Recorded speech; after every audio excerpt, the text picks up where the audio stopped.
सो हम सह वह अहम मैं, वह मैं हो जो सच्चिदानंद स्वरूप शुद्ध स्वरूप आत्मा को जब प्राप्त कर लेते हैं ना कविल्य दशा में, तभी परमात्मा को आपने प्राप्त नहीं किया है, क्योंकि सच्चिदानंद हो के पार में पुनि ओम सोहम पार में, वहां भी जो झीना पर्दा है हमारे गुरुदेव कहते हैं, तब न कहते हैं कि वह मैं हूं, सोहम वह मैं हूं, सह अहम वह मैं हूं। तो वही तो साथ में लखन लाल हैं, ये शब्द ब्रह्म है, सच्चिदानंद स्वरूप है, लेकिन पार ब्रह्म परमेश्वर को नहीं पहचान सके। तो विभीषण जी कहां से पहचानेंगे? भक्तों में भी तो कैटेगरी है, इसलिए तो कह रहे महाराज आपके पास रथ नहीं है और न तो पैर में जूते हैं, और विभीषण जी की कितनी बड़ाई है बताइए, लेकिन स्वप्न हो सो न राम ही हेरी, ही मतलब हृदय, स्वप्न में भी राम को जो देख लेते हैं, राम का मतलब रमन्ते योगिनः यस्मिनिति रामः, जो योगियों के अंदर रमण करते हैं वह राम, उस राम के बारे में हमारे गुरुदेव ने कहा है।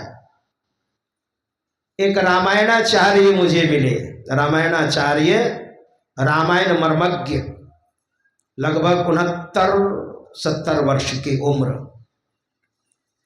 और मेरे बारे में जब जाना कि ये भी कुछ कुछ करते हैं तो हमारे पास आ गए और हमसे क्या कहा, महाराज छंद सोरठा दोहा चौपाइयाँ, रामायण में 4 ही चीज है ना, तो किस दोहा में क नहीं है, किस सोरठा में ख नहीं है, किस चौपाई में गौ नहीं है, किस छंद में घ नहीं है, हमसे पूछिए आपको मैं बताऊंगा।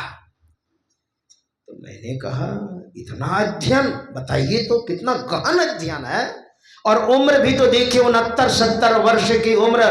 कहा महाराज रामायण मर्मज्ञ हो, और जहां से पूछिए पूरी रामायण कंठाग्र है। मैंने कहा मैं तो ज्यादा नहीं जानता हूँ, 2-4 चौपाइयाँ जानता हूँ और मेरी इच्छा थी इन्हीं से सुनूं मैं। तो मैंने एक चौपाई कह दी और मैं चुप हो गया। मैंने कहा सुनो हो माते लोग अभागी, हरित जी हो ही विषय अनुरागी। उन्होंने कहा यही बात तो है, लोग बोलते तो सही है मगर अर्थ नहीं समझते हैं। महाराज रामायण की रचना भोले बाबा ने की है, लेकिन चौपाइयां तो बोलते हैं मगर अर्थ नहीं समझते हैं। मैंने कहा मैं भी नहीं जानता हूं, आप ही सुना दीजिए। इतना गहन अध्ययन, और कहा पूरी रामायण मुझे याद है। तो मैंने उनसे निवेदन किया कि शिष्टाचार कहता है कि किन्हीं की उम्र नहीं पूछनी चाहिए, किन्हीं की जल्दी से जात नहीं पूछनी चाहिए, और आप कोई पदाधिकारी हैं तो उनकी सैलरी कितने मिलती है ये नहीं पूछनी चाहिए, और कुंवारी कन्या की उम्र नहीं पूछनी चाहिए।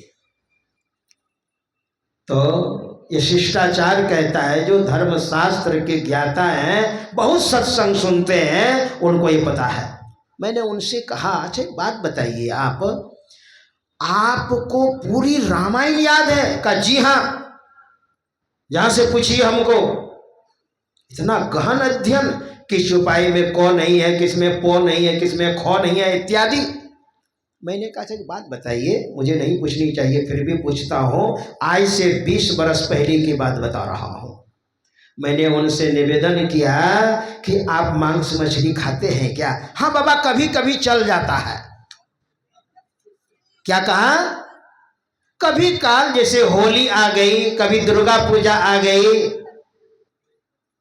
तो उनको मैंने नीचे से ऊपर गौर तक देखा और मैंने कहा रामायण में 7 कांड है, हाँ हाँ 7 कांड है, जहाँ से पूछिए। मैंने कहा वही तो अब पूछूंगा आपसे, अब मैं पूछूंगा आपसे, नहीं तो मेरी इच्छा थी आपसे सुनने की, लेकिन अब मैं आपको बताऊंगा। कहाँ, जहाँ से पूछिए। मैंने कहा बाल कांड, अयोध्या कांड, अरण्य कांड, किष्किंधा कांड, सुंदर कांड, लंका कांड और उत्तर कांड। 7 कांड है ना? कहा हाँ 7 कांड है। मैंने कहा बाल कांड में आप फेल कर गए। कैसे? जहां से पूछिए।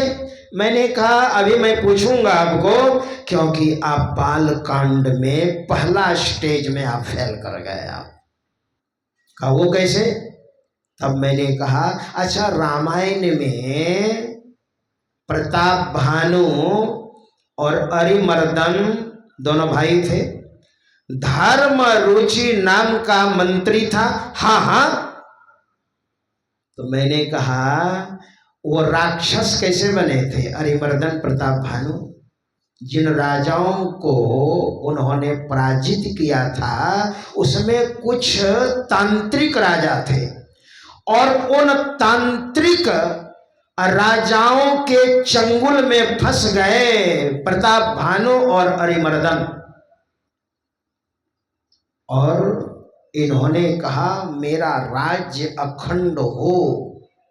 तो उन तांत्रिक राजाओं ने कहा अगर ब्राह्मण को अगर आप भोजन से बस में कर लेते हैं, ब्राह्मण तो भोजन से बस में होते हैं, अगर ब्राह्मण संतुष्ट हो गए, बड़ी लंबी कथाएं हैं इसलिए मैं बहुत संक्षिप्त में आपको मैं सुना रहा हूं। अगर वे संतुष्ट हो गए और उनका आशीर्वाद प्राप्त हो गया, तब आपको कोई हटा नहीं सकता है। आप एक क्षत्र राजा बने रहेंगे महाराज। का ब्राह्मण कैसे संतुष्ट होंगे? का भोजन से। महाभारत में भी वर्णन है, सुना दो। तुष्यंति भोजने विप्रहा, ब्राह्मण कैसे संतुष्ट होते हैं, प्रसन्न होते हैं? भोजन से, बढ़िया बढ़िया भोजन। मैं तो कहता हूं केवल ब्राह्मण को दोष मत लगाइए, हम लोगों को भी बढ़िया बढ़िया भोजन चाहिए, हम साधु महात्माओं को भी। क्या? लेकिन लिखा है तो बोलना ही पड़ेगा, महाभारत में लिखा है तो। तुष्यन्ति भोजने विप्रहा मयूरा घन गर्जने, और मयूर कब प्रसन्न होते हैं?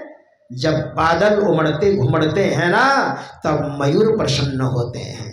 मयूरा घन गर्जने साधुवः पर कल्याणे, और साधु पुरुष कब प्रसन्न होते हैं, कब खुश होते हैं?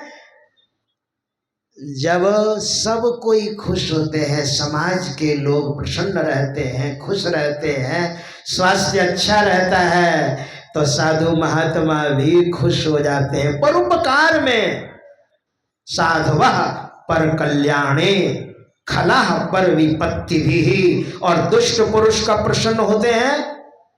दुष्ट पुरुषों की परिभाषा है, जब समाज के लोग दुखी होते हैं तो दुष्ट पुरुष खुश होते हैं, है ना? आप रोइएगा तो हंसेगा वो, लेकिन साधु पुरुष नहीं। साधु पुरुष, अगर आप दुखी हैं तो साधु पुरुष भी दुखी हो जाते हैं। इसलिए तो हमारे महापुरुष कहते हैं, परमात्मा से प्रार्थना करते हैं, सर्वे भवन्तु सुखिनः सर्वे सन्तु निरामयाः सर्वे भद्राणि पश्यन्तु मा कश्चित् दुःख भाग भवेद।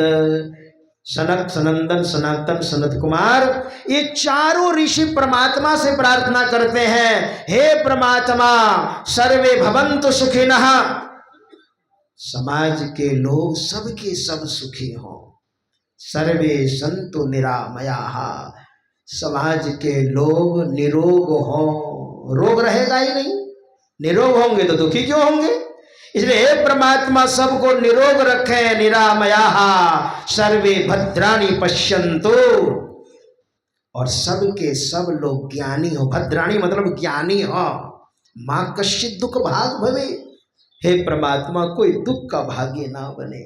मतलब आप सुखी हैं तो साधु पुरुष भी सुखी हैं। तो तुष्यन्ति भोजने विप्राः, ब्राह्मण को बढ़िया बढ़िया भोजन कराइए, खुश हो जाएंगे।